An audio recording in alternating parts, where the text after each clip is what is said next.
बिस्मिल्लाहिर्रहमानिर्रहीम। अस्सलाम वालेकुम नादरीन, आप यूट्यूब चैनल देख रहे हैं। मैं इमरान खान हूँ। नादरीन, जंगबंदी एक बहुत बड़ी कामयाबी है और पाकिस्तान ने इसमें बहुत कोशिश भी की है। पहले दिन से मैं ये बात कह रहा हूँ कि पाकिस्तान को हर हाल में जानिबदार बनने की बजाय सिर्फ जंग को रोकना चाहिए।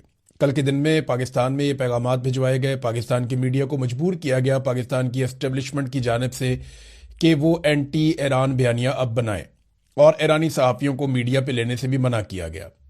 ऐसा लगता था कि कल पाकिस्तान की गवर्नमेंट और पाकिस्तान की एस्टेब्लिशमेंट बहुत मायूस हो चुकी है और वो ये फैसला कर चुके हैं कि अब उन्हें बिलाखिर वही करना पड़ेगा जिसके लिए उनको मजबूर किया जा रहा है।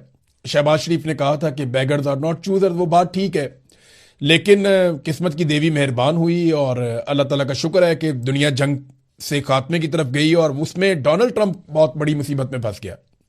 डोनाल्ड ट्रंप को यूएन में भी सपोर्ट नहीं मिली, अमेरिका के अंदर भी सपोर्ट नहीं मिली। फिर डोनाल्ड ट्रंप को बार बार ये बताया गया कि इस तरीके से वो अपना टारगेट अचीव नहीं कर पाएंगे, बल्कि इसका फायदा ईरान को होगा जो कुछ भी अमेरिका करने जा रहा है। अमेरिका दुनिया में तनहा होता जा रहा था, लिहाजा फिर डोनाल्ड ट्रंप ने पाकिस्तान से दरखास्त की। पाकिस्तान तैयार बैठा था और फौरी तौर पर पाकिस्तान का सारा बयानिया बदल गया और पाकिस्तान के वजीर आजम ने भेजा गया ट्वीट कॉपी पेस्ट कर दिया।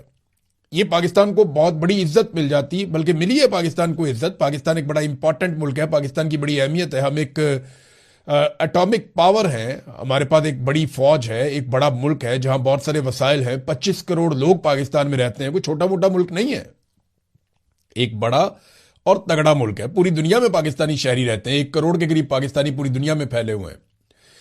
तो हम एक आम मुल्क नहीं है, दुनिया के टॉप ममालिक में से एक मुल्क हमारा है। वो अलग बात है कि पाकिस्तान को आगे बढ़ने ही नहीं दिया गया, पाकिस्तान को कमजोर रखा गया, पाकिस्तान को लूटा गया, पाकिस्तान के वसाइल पे कब्जा किया गया और पाकिस्तान में मिलिट्री एस्टेब्लिशमेंट ने कभी स्टेबिलिटी भी नहीं आने दी। बहरहाल शहबाज शरीफ की कॉपी पेस्ट वाली हरकत ने कई किए किराए पे जो है वो पानी फेरा, मगर अच्छी बात यह है कि जंगबंदी हो गई। अब जंगबंदी हो गई है तो फौरी तौर पर पेट्रोलियम मसनूआत की कीमतें नीचे गई हैं। तो पहली उम्मीद तो यह है कि शहबाज शरीफ से कि पेट्रोलियम की जो कीमतों में पाकिस्तान में इन्होंने इजाफा किया था वो फिल फौर वो इजाफा वापस लिया जाए। लेकिन जब इजाफा किया था तो फौरन कर दिया था।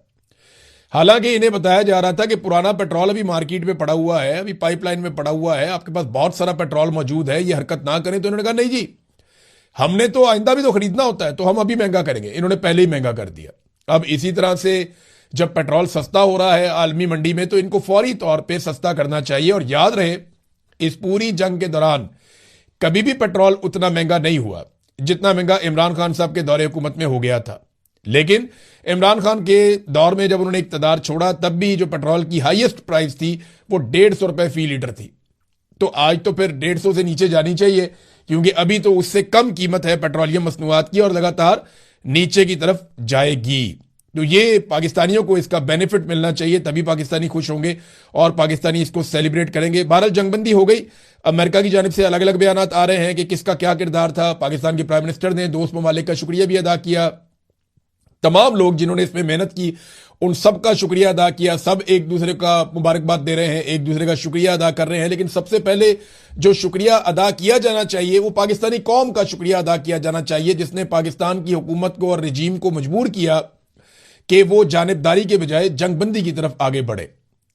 ये पाकिस्तानी अवाम का शुक्रिया जो फिरका वारियत में फंसने की बजाय इकट्ठे होकर खड़े हो गए और इन्होंने हर किस्म के इख्तलाफात को पसे पुश्त डाला और जंगबंदी के लिए दबाव डाला पाकिस्तानी हुकूमत पे। और पाकिस्तान की हुकूमत इसकी कोशिश करती रही, जिसका क्रेडिट हुकूमत को मिलना चाहिए। अमेरिका से अलग अलग किस्म के बयान आ रहे हैं और यह भी दावा किया गया ट्रंप की जानिब से कि जो ईरान को राजी किया गया है वो चाइना की जानिब से राजी किया गया है।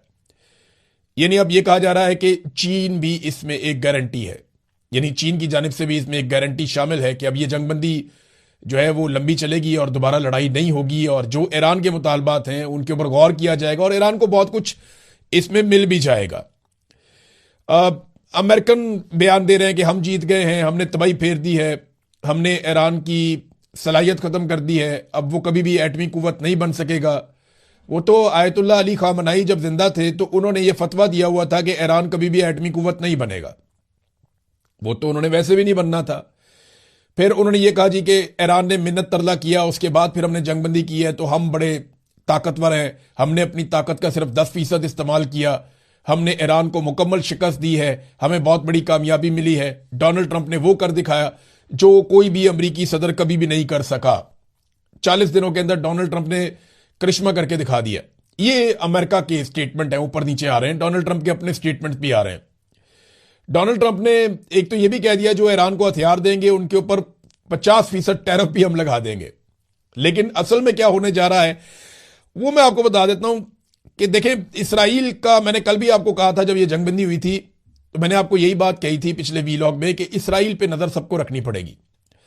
खासतौर पे अमेरिका को इसराइल को रस्सा डालना पड़ेगा, उसे काबू करना पड़ेगा, उसे रोकना पड़ेगा कि वो हमले बंद कर दे।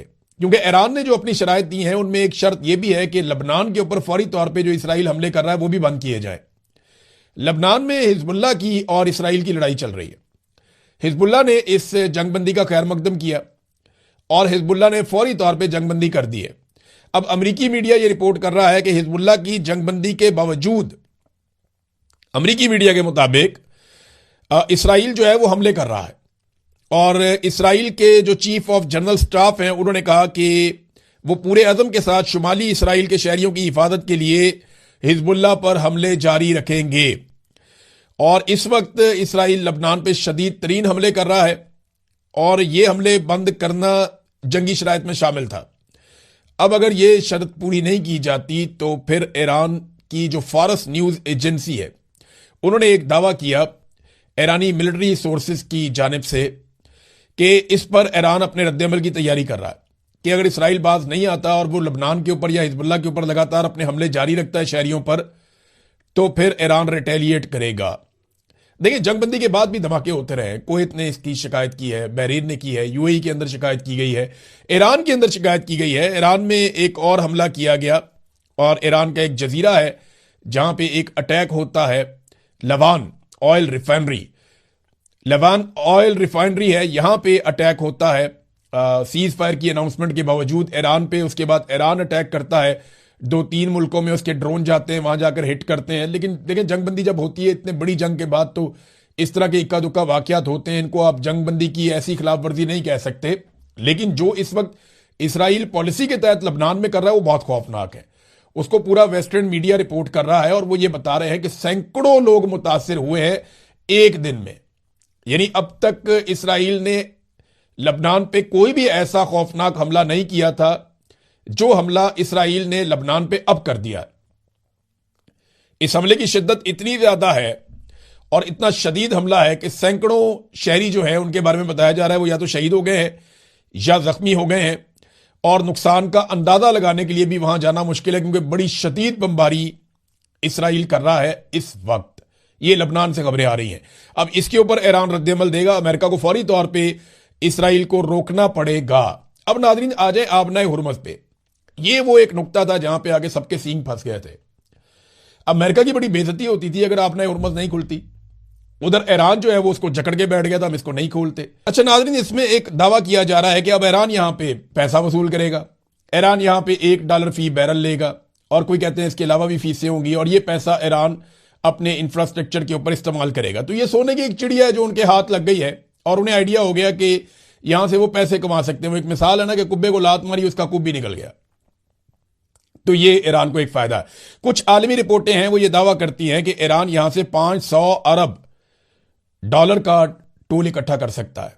अब ये बहुत बड़ी अमाउंट है और अगर इतना पैसा ईरान यहां से इकट्ठा कर सकता है तो ये तो ईरान की किस्मत बदल देगा ये पैसा, अगर तो वो ऐसा कर सकता है। और ये आलमी रिपोर्टें हैं, इंटरनेशनल मीडिया में छपी हैं। फाइनेंशियल टाइम्स जो है वो उन्होंने भी ये बात की है और दीगर अखबारात इस किस्म की बातें छाप रहे हैं। अब इसमें एक जर्नलिस्ट हैं जिनका नाम है जोनाथन कार्ल। उन्होंने डोनाल्ड ट्रंप से आज सुबह बात की और उन्होंने डोनाल्ड ट्रंप से पूछा कि क्या वो ईरानियों की जानिब से आबनाए हुर्मुज़ से गुजरने वाले तमाम बहरी जहाजों पर टोल यानी महसूल वसूल करने के फैसले पर मुत्तफिक हैं। तो उन्होंने मुझे बताया कि टूल वसूल करने के लिए अमेरिका और ईरान का एक मुश्तरका मंसूबा हो सकता है। यानी अमेरिका और ईरान मिलकर वहां से टूल वसूल कर सकते हैं कि अमेरिका भी इसमें से कमा ले, ईरान भी इसमें से कमा ले।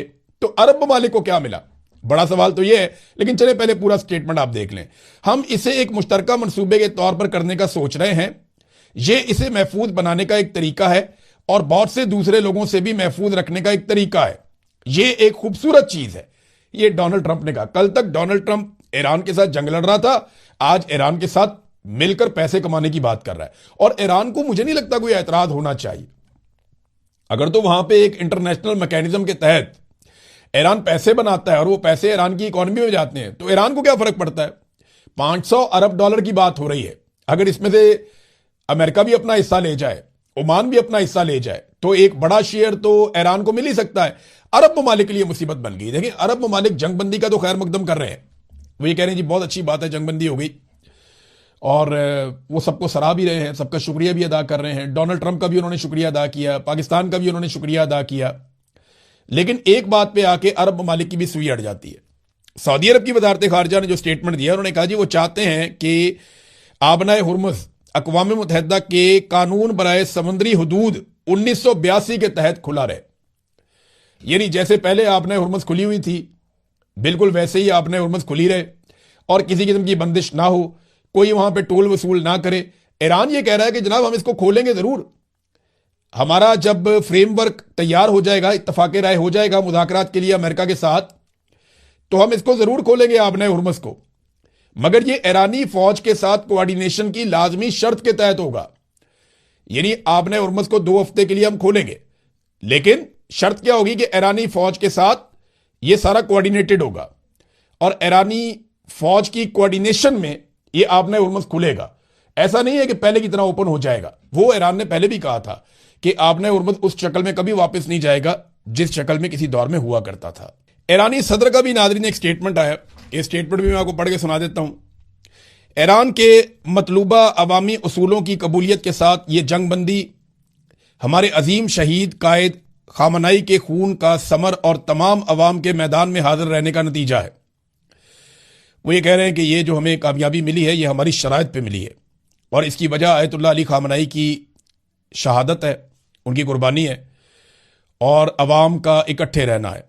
आज से भी हम इसी तरह एक दूसरे के साथ खड़े रहेंगे, चाहे वो सफारतकारी का मैदान हो, दिफा का महाज हो, गली कूचों का मंजर हो या खिदमत खलक का शोबा हो। और आखिर में उन्होंने एक नारा लिखा कि हमारा साथ होना ही फतह है। ये ईरान में ट्रेंड भी कर रहा है कि हमारा एक साथ होना हमारी फतह है। ये ईरानी सदर का स्टेटमेंट है और उन्होंने इसको कामयाबी करार दिया ईरानी अवाम की और ईरान की रेजिलियंस की। देखिए, ये बात हमें माननी पड़ेगी।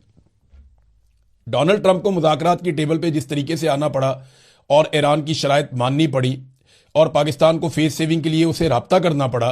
पाकिस्तान ने डोनाल्ड ट्रंप को फेस सेविंग ही देनी थी और देनी भी चाहिए थी, क्योंकि जंगबंदी में सबका भला था, सबसे ज्यादा पाकिस्तान का भला था। पाकिस्तान एक गरीब मुल्क है, हम एक बिला वजह की नई मुसीबत में हमें नहीं घिरना चाहिए था।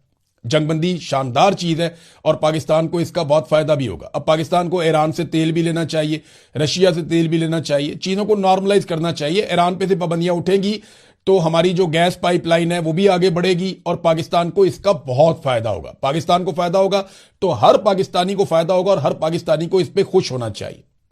बस कॉपी पेस्ट वाली हरकतें ना करें, उससे जो है वो सुबकी हो जाती है। आलमी सतह पे पूरा दुनिया का मीडिया जो है वो मजाक उड़ा रहा है। तो पाकिस्तान के प्राइम मिनिस्टर को अपनी नालायकियों से थोड़ा सा गुरेज करना चाहिए। बड़ा मुल्क है, थोड़ी जिम्मेदारी का मुजाहरा करना चाहिए। तो नाज़रीन, अब ऐसा दिखाई देता है कि ये जो डील है इसमें बहुत सारे माली फायदे उठाने की अमेरिका भी कोशिश करेगा, ईरान भी कोशिश करेगा और मुझे उम्मीद है कि मुस्तकिल जंगबंदी हो जाएगी। लेकिन इसके लिए तमाम ममालिक को मिलकर इसराइल पर दबाव डालना पड़ेगा और उसे रोकना पड़ेगा कि वो गैर कानूनी जंगों से इज्तनाब करे। वो जो हमले कर रहा है अपने चारों तरफ, उन हमलों से उसको रोका जाए।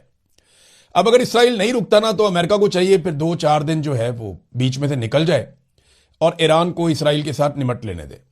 तो 4 दिन के अंदर इसराइल की तबीयत मुझे लगता है ठीक हो जाएगी, क्योंकि वो अकेला कभी भी, ये राना सनाउल्लाह ने बात की थी, बात गलत नहीं की थी कि अगर अमेरिका बीच में से निकल जाए तो ईरान की 1.5 घंटे की खुराक है इसराइल।